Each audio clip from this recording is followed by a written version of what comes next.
그러게 괜히 오지 말라니까 가서 그런 꼴을 보고 오셨어요. 아내는 잘못한 거 하나도 없어요. 엄마가 그러시니까 괜히 집안 분위기만 더 안 좋아지잖아요. 내가 뭘 그렇게 잘못했니? 내가 내 아들 집 찾아간 게 그렇게 큰 죄냐? 시어머니가 온 것 뻔히 다 알면서 없는 청문 안 열어주는 건 무슨 신보야? 엄마, 이제 결혼한 자식 집에 왜 오시려고 해요? 제발 선 좀 지켜주세요. 그래서 여태 엄마 집에 오세요란 말 한 번을 안 했던 거니? 내 말이 맞다고 쳐. 그럼 너희 장모는 그 선 안 지켜도 되니? 엄마랑 장모님이 같아요? 뭐가 다른데? 뭐가 그렇게 다르길래 네 엄마는 집 문턱도 못 넘게 하면서 장모는 제 집 드나들듯이 오는 거니? 엄마, 제발 좀. 시어머니랑 가까이 사는 거 지영이한텐 힘들어요. 그렇게 힘들면 가까이 살지 말자. 갑자기 그게 무슨 말씀이세요? 시어머니랑 가까이 사는 게 힘들면 내가 준 집 내놓고 나가란 말이야. 그렇게 장모가 좋으면 장모랑 살아. 엄마 말이 왜 그렇게 돼요? 내가 언제 말도 없이 찾아갔니? 아니면 너희 집안일에 간섭을 했니? 그랬으면 억울하지라도 않아. 이런 취급 당하면서까지 너희한테 집 주고 싶은 마음 추호도 없어. 당장 방 빼! 안녕하세요. 이 사연의 주인공은 70살 박춘희 씨입니다. 서울 강북의 아파트 단지 13층 햇살이 잘 드는 집에서 박 씨는 혼자 살아가고 있습니다. 이 동네에서만 40년 가까이 살아왔고 정든 이웃들과 인사를 나누는 것만으로도 하루가 참 편안했죠. 겉보기엔 여느 평범한 70대처럼 보이겠지만 그 인생은 결코 평탄하지 않았습니다. 박 씨의 남편은 2년 전 세상을 떠났습니다. 병원 침대에 누워 조용히 눈을 감았죠. 술 한 방울, 담배 한 개비도 하지 않던 사람이었는데 결국 몸이 견디지 못하고 먼저 가버린 것입니다. 사인은 뇌출혈이었죠. 의사는 누적된 과로가 컸다고 말했습니다. 그래도 자는 듯이 편하게 갔으니까. 박 씨는 밤마다 그렇게 위안을 삼았지만 문득문득 울컥하는 마음을 숨길 수 없었습니다. 함께 할 시간이 아직 많이 남았을 텐데 하는 아쉬움이 컸습니다. 남편은 서울에 올라온 후에는 성실하게 공장일도 하고 인력 사무소도 다니며 온갖 허드렛 일을 도맡아 했습니다. 박 씨 역시 가난한 집안의 장녀로 태어나 늘 동생들 뒷바라지하며 살았고 결혼 후에도 남편과 함께 밤낮으로 일했습니다. 그렇게 악착같이 모은 돈으로 부부는 어렵게 아파트 한 채를 마련했습니다. 바로 이 동네에서 32평짜리 아파트였죠. 이 집은 나중에 우리 아들 세워줄 거야. 결혼하면 바로 들어가서 살게 해야지. 그 말은 박 씨와 남편이 수없이 되뇌던 말이었습니다. 하나뿐인 아들, 세호는 박 씨 부부의 전부였습니다. 눈에 넣어도 아프지 않을 만큼 귀했고 그래서 더 좋은 것을 물려주고 싶었습니다. 하지만 문제는 아들 세호가 마흔을 바라보도록 결혼 생각이 없다는 점이었습니다. 사람 보는 눈이 높았던 아들은 소개팅을 해줘도 마음에 안 든다며 고개를 저었고 결국 박 씨는 어느 순간부터는 얘는 그냥 혼자 사나 보다 하고 마음을 내려놓게 되었습니다. 그러던 어느 날 아들이 대뜸 여자친구를 데리고 들어왔습니다. 여자친구인 지영이는 처음 보는 얼굴이었지만 마치 텔레비전에서 튀어나온 것처럼 세련된 외모를 지니고 있었습니다. 말도 조곤조곤 잘했고 첫인상은 나쁘지 않았습니다. 어머니, 처음 뵙겠습니다. 저는 김지영이라고 해요. 세호 오빠한테 말씀 많이 들었어요. 지영이는 박 씨의 손을 꼭 잡으며 인사했습니다. 그 모습이 참 예뻐 보였죠. 하지만 딱 하나 마음에 걸리는 점이 있었습니다. 처음엔 미처 느끼지 못했지만 몇 번 더 만나다 보니 지영이는 시댁이라는 존재 자체에 대해 불편함을 숨기지 않았습니다. 저는 결혼하면 남남처럼 선을 긋고 사는 게 좋다고 생각해요. 가족이라도 너무 얽히는 건 서로에게 안 좋잖아요. 박 씨는 그 말들이 괜히 마음에 남았습니다. 요즘 애들 다 저런 건가? 아니면 내가 괜히 예민한 건가? 한 번은 박 씨가 조심스레 물었습니다. 세호야, 지영이가 좀 시댁에 대해 거리를 두는 것 같은데 괜찮겠니? 엄마, 지영이 그런 애 아니에요. 그냥 좀 솔직한 성격이라 그래요. 엄마랑도 잘 지낼 거예요. 걱정 마세요. 아들은 이미 지영이에게 푹 빠져 있었습니다. 엄마, 이 사람 아니면 나 결혼 못해요. 이젠 진짜 끝이야. 박 씨는 그 말에 마음을 접었습니다. 아들은 이 아이가 아니면 평생 혼자 살겠구나.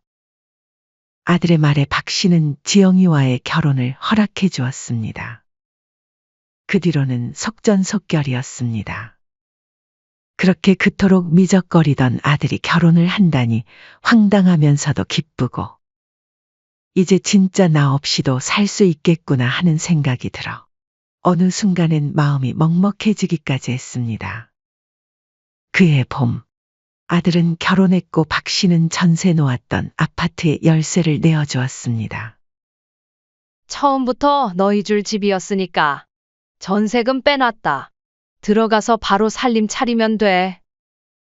아들은 말없이 고개를 숙였고 며느리는 눈시울을 붉히며 연신 고맙다고 했습니다. 어머니, 정말 감사합니다. 저희 잘 살게요. 며느리의 목소리에는 진심이 묻어 있는 듯 했습니다. 박 씨는 그 모습에 안심했습니다. 남편도 아들도 떠난 집은 조용했고 박 씨는 또다시 혼자가 되었죠. 마음 한편이 시원하면서도 또 한편으로는 뻥 뚫린 듯 허전했습니다. 그래도 아들도 드디어 결혼했고 이제 걱정은 없겠다. 박 씨는 그렇게 스스로를 다독였고 한결 평온한 나날이 이어질 줄로만 알았습니다. 하지만 그건 박 씨의 착각이었습니다. 결혼 후 아들 부부는 박준희 씨가 물려준 32평 아파트에서 신혼생활을 시작했습니다. 같은 단지에 살고 있었지만 박 씨는 이상하게 아들 내외와 더 멀어진 느낌을 받았습니다. 같은 단지에서 산이 우연히 마주치는 일도 잦았죠. 며느리는 같은 아파트 단지에서 몇 번이나 마주쳐도 박 씨를 못 본 척 지나쳤습니다. 보긴 본 것 같은데 못 본 척한 걸까? 에이, 설마 내 기분 탓이겠지.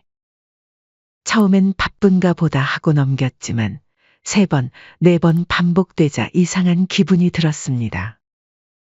박 씨가 일부러 며느리의 이름을 불렀을 때에야 그제야 돌아서며 어머, 못 봤어요 하고 웃어 넘겼죠.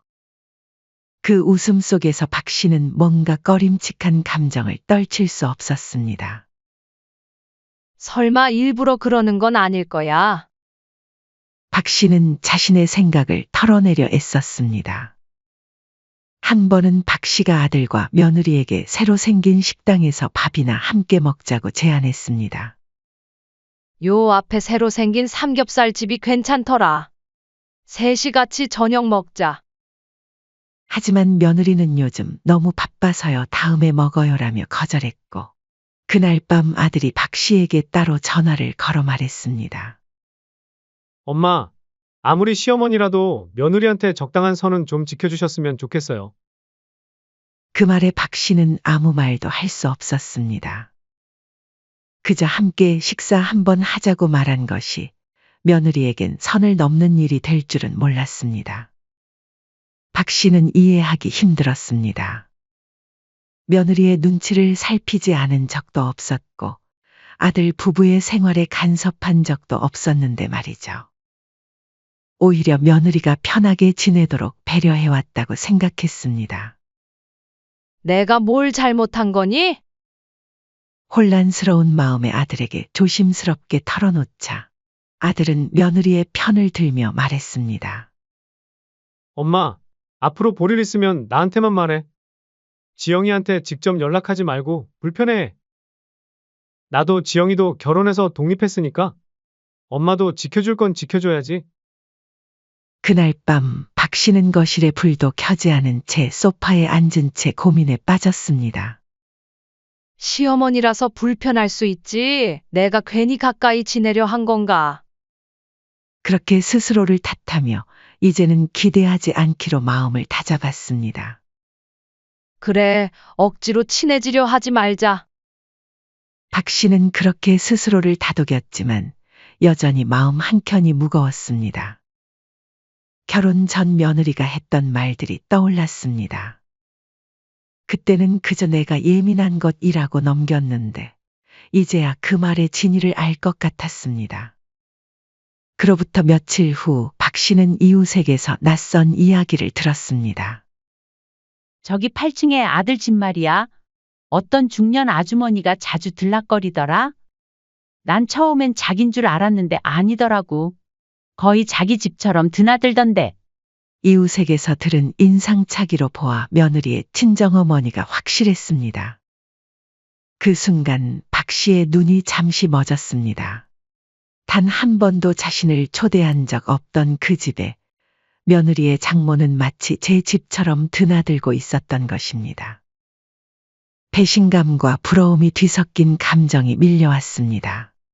그동안 자신은 아들과 며느리에게 선 넘지 말라는 말까지 들었는데 장모는 해당되지 않았던 것입니다. 시댁에만 그렇게 선을 그었던 거구나. 아무리 좋은 관계를 맺으려 해도 시어머니라는 이유만으로 선을 긋고 반면 친정어머니는 언제든 환영받는 존재였죠. 그러던 중 며느리의 임신 소식이 들려왔습니다. 서운함과 별개로 박 씨는 진심으로 축하했습니다. 손주가 생긴다는 건 또 다른 기쁨이었습니다. 박 씨는 기쁜 마음에 축하 인사를 전하고 싶었습니다. 그러나 아들로부터 단호한 말이 돌아왔습니다. 지금 장모님 와 계셔. 엄마는 다음에 오세요. 그래, 알겠다. 다음에 가마. 그 말 한마디에 박 씨는 말없이 돌아설 수밖에 없었습니다.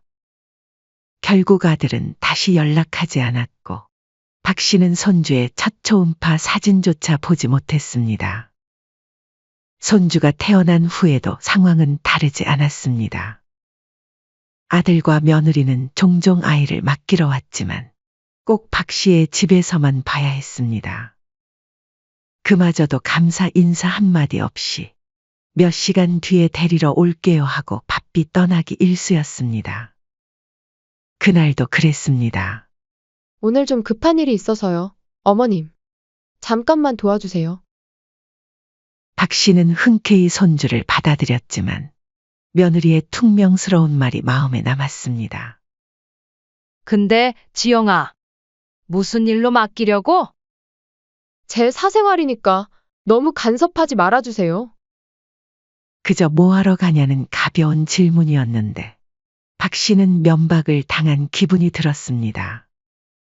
그저 일상적인 대화를 시도한 것뿐인데 그것조차 간섭으로 느껴지는 며느리의 태도가 이해되지 않았습니다.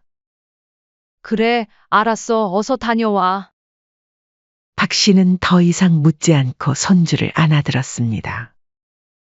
손주를 봐주고 있던 중 박 씨는 복통으로 병원에 가야 하는 상황이 생겼습니다. 진료 마감까지 1시간이 채 남지 않았습니다. 급히 며느리에게 전화를 걸었지만 연결은 되지 않았습니다. 혹시 집에 있는 건 아닐까?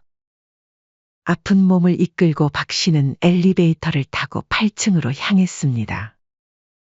초인종을 여러 번 누른 끝에야 문이 열렸고 며느리는 피곤한 얼굴로 말했습니다. 어머님, 말도 없이 저희 집 찾아오시면 어떡해요? 근데 무슨 일이세요? 그 뒤로 장모가 거실에서 슬리퍼를 끌며 나오고 있었습니다. 그게 배가 아파서 병원에 다녀와야 하는데 너가 전화를 안 받았잖아. 아, 어머님, 죄송해요. 연락 못 받았어요. 애는 저 주세요. 그럼 병원 잘 다녀오세요. 며느리는 박 씨가 안고 있던 손주를 무심히 받아들었고 박 씨의 안부도 묻지 않은 채 그대로 문을 쾅 닫아버렸습니다. 그날 박 씨는 밤새 잠을 이루지 못했습니다. 시어머니라는 이유로 불청객이 되어버린 자신의 처지가 너무나 낯설고 참담했습니다. 내가 더 참고 기다려봐야 할까? 아니면 이제 그만 포기해야 할까? 박 씨는 여전히 며느리와의 거리감이 마음에 걸렸습니다.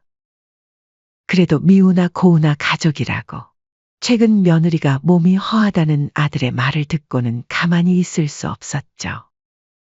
집 근처 시장에서 좋은 과일 몇 개와 직접 만든 반찬, 건강식품까지 바리바리 챙겨 담았습니다. 이 기회에 이야기도 좀 해야지. 내가 뭘 불편하게 한 게 있는지 직접 물어보는 게 맞겠지. 그러나 역시나 며느리는 전화를 받지 않았습니다. 박 씨는 아들 내외의 집 초인종을 눌렀지만 안에서는 아무 반응이 없었습니다.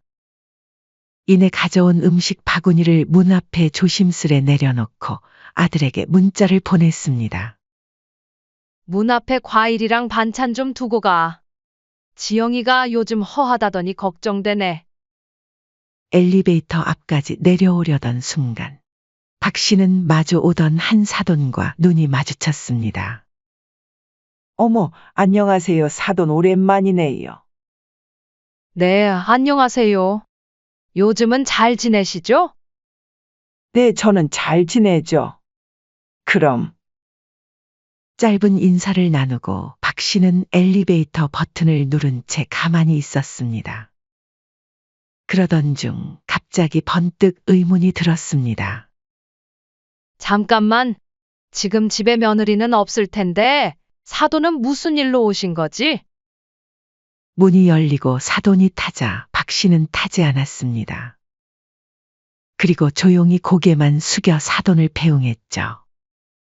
문이 닫힌 후 박 씨는 발걸음을 돌려 다시 아들 내외의 집이 있는 8층 복도로 조심스럽게 다가갔습니다. 사돈이 초인종을 누르자 얼마 지나지 않아 안에서 문이 열리는 소리가 들렸습니다. 엄마 뭐해? 빨리 들어와. 어머님 안 마주쳤어? 예, 걱정 마. 사돈 아까 엘리베이터 타고 내려가셨어. 그 순간 박 씨는 전기가 흐르는 듯한 충격을 받았습니다. 며느리는 집 안에 있었던 겁니다. 뻔히 안에 있으면서도 모른 척 밖에서 시어머니가 기다리는 줄 알면서도 보기 싫어 거짓말을 한 것이었죠. 박 씨는 그대로 복도로 걸어 나갔고 문 앞에 선 채 조심스레 말했습니다. 지영아, 안에 있었구나? 문이 다시 조심스레 열렸고 안에서 놀란 얼굴의 며느리와 함께 사돈도 당황한 표정으로 서 있었습니다. 아, 어머님. 그게 저도 방금 막 들어온 참이라. 박 씨는 그 말을 들으며 어이가 없어 헛웃음이 나왔습니다. 지영아, 거짓말을 할 거면 성의 있게 해라. 방금 전까지 내가 서 있다가 간 거 뻔히 다 알면서? 화가 난 박 씨는 더 따지지도 않고 그대로 돌아섰습니다. 문 뒤로 며느리와 사돈의 얼굴이 어색하게 굳어져 있는 것이 보였지만 박 씨는 말없이 계단을 향해 걸어갔습니다. 박 씨는 참담한 심정이었습니다. 그리고 그날 저녁 아들이 박 씨의 집을 찾아왔습니다. 그러게 괜히 오지 말라니까 가서 그런 꼴을 보고 오셨어요. 박 씨는 고개를 들었습니다. 아들의 표정엔 분노가 섞여 있었습니다. 아내가 뭐 잘못한 것도 없는데 엄마가 또 그러시니까 집안 분위기만 더 안 좋아지잖아요. 박 씨는 떨리는 목소리로 물었습니다. 내가 뭘 그렇게 잘못했니? 내가 내 아들 집 찾아간 게 그렇게 큰 죄냐? 엄마, 이제 결혼한 자식 집에 왜 자꾸 오시려고 해요? 제발 선 좀 지켜주세요. 그래서 여태 엄마 집에 오세요란 말 한 번을 안 했던 거니? 그래, 내 말이 맞다고 쳐. 그럼 너희 장모는 그 선 안 지켜도 되니? 아들은 한숨을 쉬며 말했습니다. 엄마랑 장모님이 같아요? 뭐가 다른데? 뭐가 그렇게 다르길래 네 엄마는 집 문턱도 못 넘게 하면서 장모는 제 집 드나들듯이 오는 거니? 엄마, 제발 좀. 시어머니랑 가까이 사는 거 지영이한텐 힘들어요. 어떻게 힘든데? 내가 며느리에게 한 번이라도 심하게 대했니? 너희 집안일에 간섭을 했니? 며느리 흉을 봤니? 박 씨는 더는 참을 수 없었습니다. 그동안 쌓아둔 서운함이 한꺼번에 터져 나왔습니다. 엄마, 그런 거 아니에요. 아들은 말을 잇지 못했습니다. 그 모습을 보며 박 씨는 담담히 말을 이었습니다.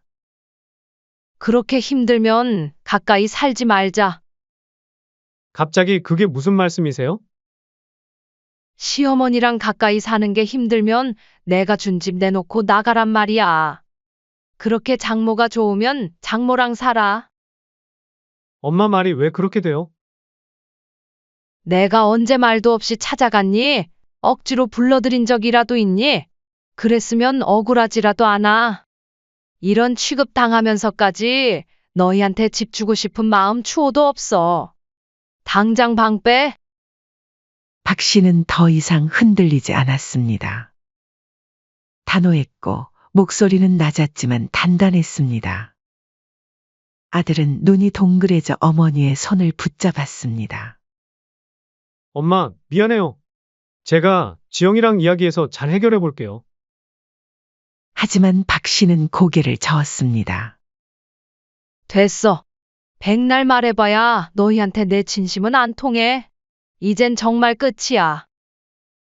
엄마, 제발요. 지금 어디로 가겠어요? 저희가 이제 와서 집을 구할 수도 없고. 널린 게 집인데 무슨 소리야? 딱 한 달이야. 하루도 더 못 봐줘. 박 씨는 그 말과 함께 창밖으로 시선을 돌렸습니다. 더 이상 아들을 바라볼 마음도 없었습니다. 엄마, 이제 가. 더 할 말 없어. 아들은 어쩔 수 없이 일어나 문을 향해 걸어갔습니다. 문을 열기 직전 마지막으로 돌아보았지만 박 씨는 이미 등을 돌린 채였습니다. 그날 이후 박 씨는 바로 다음 날 부동산에 연락했고 집을 전세로 내놓고 새로운 세입자를 받을 준비를 마쳤습니다. 며칠 뒤 며느리가 박 씨의 집 초인종을 눌렀습니다. 문을 열자 눈시울이 붉어진 며느리가 조심스레 고개를 숙였습니다. 어머님, 저 정말 잘못했어요. 그날은 제가 너무 놀라서 그런 거예요. 순간적으로 당황해서 그만. 근데 이렇게 집까지 빼라고 하시니까 저희 진짜 어디로 가야 할지 모르겠어요. 박 씨는 말없이 며느리를 바라보다가 조용히 한숨을 내쉬었습니다. 그러고는 담담히 말했죠. 그때 나랑 눈 마주쳤지? 네? 너랑 눈 마주쳤을 때 내가 왜 아무 말도 안 하고 돌아갔는 줄 아니? 그게 너한테 주는 마지막 기회였단다. 그날 내 발로 찾아와 용서를 빌면 넘어가 줄 수도 있었어. 근데 지영이 넌 그 길로 내 아들한테 쪼르르 일러 바치고 어머님이 또 이랬다고 얘기하고 너는 뒤로 쏙 빠졌지. 며느리는 입을 다물고 고개를 떨궜습니다. 내가 집 빼달라고 안 했으면 너가 지금 여기 오기라도 했겠니? 그게 아니라 아니긴 뭐가 아냐. 너 그냥 언제나처럼 나 무시하고 친정엄마랑 짝짝꿍하면서 있었겠지. 어차피 나는 너한텐 필요할 땐 찾아오고 불편하면 없는 사람 취급해도 되는 그런 사람이잖아. 며느리는 그 말에 더는 변명할 수 없었습니다. 박 씨의 말이 모두 사실이기 때문이었죠. 정말 죄송해요. 며느리는 울먹이며 무릎을 꿇으려 했지만 박 씨는 팔짱을 낀 채 고개를 저었습니다. 그런다고 내가 마음 바뀔 줄 아니? 미안한데 나는 그런 거에 약한 사람 아니야. 정말 한 번만 기회를 주세요. 박 씨는 며느리의 얼굴을 찬찬히 바라보다가 담담하게 말했습니다. 됐고, 이제 와서 울지 말고. 한 달이라고 했다? 날짜 잘 세요.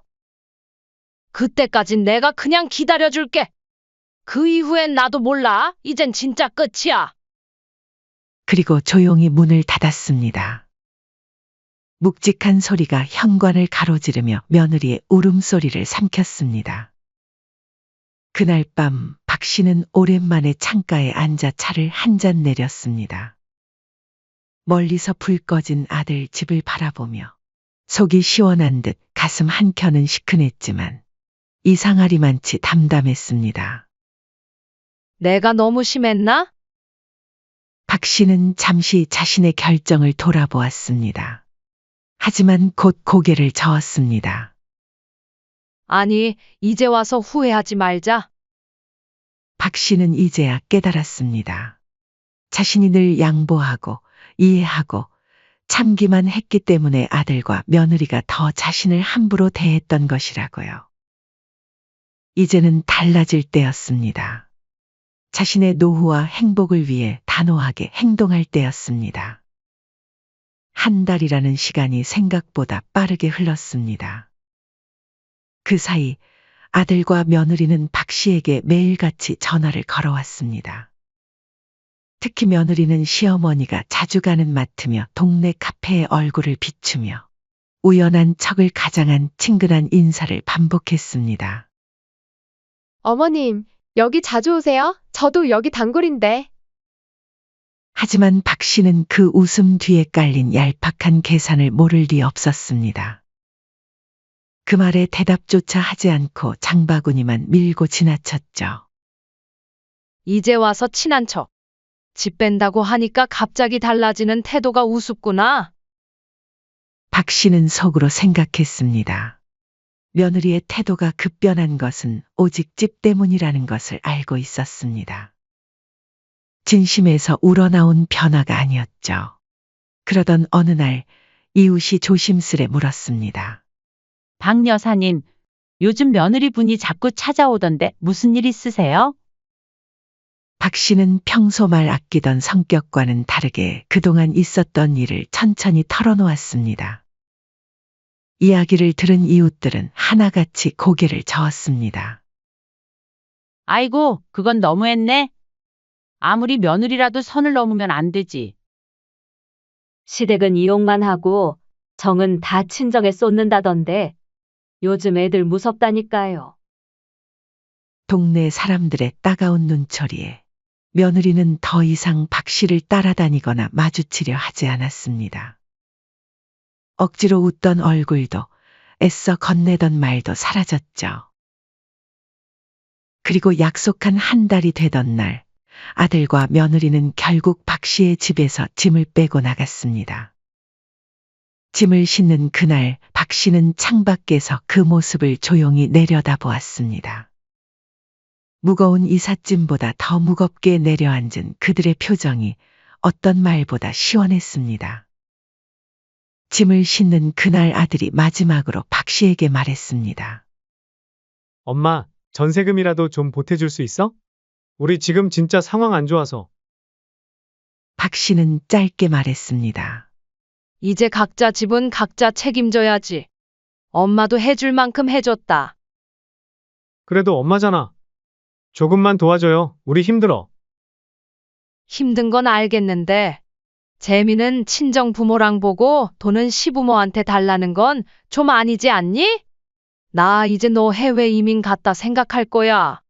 그리고 남은 인생은 하고 싶은 거 하고, 먹고 싶은 거 먹고, 내 돈 펑펑 쓰면서 살 거다. 그게 늙은이의 특권 아니겠니? 아들은 그 말에 더는 말을 잇지 못했고 옆에서 짐을 나르던 며느리의 표정은 싸늘히 굳었습니다. 그렇게 두 사람은 서울의 비싼 집값을 감당하지 못하고 경기도 외곽의 낡고 오래된 전셋집으로 이사를 갔습니다. 지하철역도 멀고 살기 불편한 동네였죠. 그곳에서 며느리는 시부모 흉을 볼 상대조차 없이 속을 끓였고 아들은 직장까지 왕복 2시간의 출퇴근에 지쳐갔습니다. 며느리는 이러한 상황을 자신이 만들었다는 것을 인정할 수밖에 없었습니다. 시어머니를 무시하고 친정만 챙기던 행동이 결국 이런 결과를 낳았다는 것을요. 하지만 이제 와서 후회해도 소용없었습니다. 한편 박 씨는 조용히 8층 집안을 둘러보았습니다. 이젠 그들이 썼던 흔적조차 지워지고 온전히 자신의 공간이 된 집이었습니다. 잠시 후 부동산과 새로운 세입자 계약도 마쳤습니다. 그 수입만으로도 박 씨는 안정된 노후를 누릴 수 있게 되었습니다. 한 달, 2달, 시간이 흐르자 박 씨의 인상은 눈에 띄게 달라졌습니다. 마음고생으로 야위었던 얼굴엔 다시 생기가 돌았고, 헤어졌던 동창들과도 연락을 시작해 함께 여행도 다니기 시작했습니다. 그동안 박 씨는 자신의 삶을 살아본 적이 없었습니다. 늘 아들 결혼하고는 며느리의 눈치를 보며 그들의 필요에 맞춰 살았을 뿐이었죠. 하지만 이제는 달랐습니다. 온전히 자신만을 위한 시간을 보낼 수 있게 되었습니다. 이웃들은 진짜 속 시원하게 잘하셨어요. 하며 박 씨를 할 말은 하는 멋진 시어머니로 보기 시작했습니다. 오히려 다른 집 시어머니들이 박 씨에게 조언을 구하러 오는 일도 생겼습니다. 그러던 어느 날 아들과 며느리가 조심스레 박 씨의 집을 찾았습니다. 둘은 작은 선물 상자를 들고 문 앞에 서 있었습니다. 어머니, 잘 지내셨어요? 이건 작지만 사죄의 마음이에요. 제발 받아주세요. 박 씨는 잠시 그들의 얼굴을 바라보다 문턱을 넘어오려는 손을 막아 세웠습니다. 믿음은 한번 깨지면 다시는 안 붙는 거야. 난 잘 살고 있으니까 너희도 잘 살아. 그 말 한마디에 두 사람은 아무 말도 하지 못하고 상자를 조용히 내려놓은 채 돌아섰습니다. 아들은 마지막으로 돌아보며 말했습니다. 엄마, 정말 다시는 안 돼요? 우리가 정말 잘못했어요. 너희가 깨달을 때까지 기다려야 하나 싶었지. 하지만 이제는 그냥 각자의 삶이 더 편할 것 같구나. 박 씨는 미소를 지으며 문을 닫았습니다. 이제는 미움도 원망도 없었습니다. 그저 자신의 삶에 충실하고자 하는 마음뿐이었습니다. 박 씨는 문을 닫고 다시 거실로 돌아왔습니다. 그날따라 거실 창으로 들어오는 햇살이 유독 따뜻했습니다. 창가에 앉아 차를 마시며 박 씨는 혼잣말을 했습니다. 사람은 언젠가 혼자가 되고 자식들도 다 멀어져 가기 살아가게 마련이야. 나도 이제 나를 위해 살 거야. 누구의 시어머니도 누구의 어머니도 아닌 그냥 박춘희로. 그녀의 인생 2막은 비로소 지금부터였습니다. 다음 주 박 씨는 동창회에서 만난 친구들과 제주도 여행을 떠날 예정이었습니다. 또 다른 친구는 함께 노래교실도 다니자고 제안했죠. 그렇게 박 씨의 일상은 조금씩 새로운 기쁨으로 채워져 갔습니다. 인생은 참 묘한 거야. 내가 이른이 되어서야 진짜 나를 찾게 될 줄은 몰랐지. 박 씨는 창문을 열고 바깥에 신선한 공기를 들이마셨습니다. 봄바람이 얼굴을 스치며 지나갔고 그 느낌이 참 좋았습니다. 이제 그녀 앞에는 새로운 삶이 기다리고 있었습니다. 사연은 여기까지였습니다. 구독, 좋아요와 댓글은 영상 제작에 큰 힘이 됩니다. 인생의 쉼표를 시청해 주셔서 감사합니다.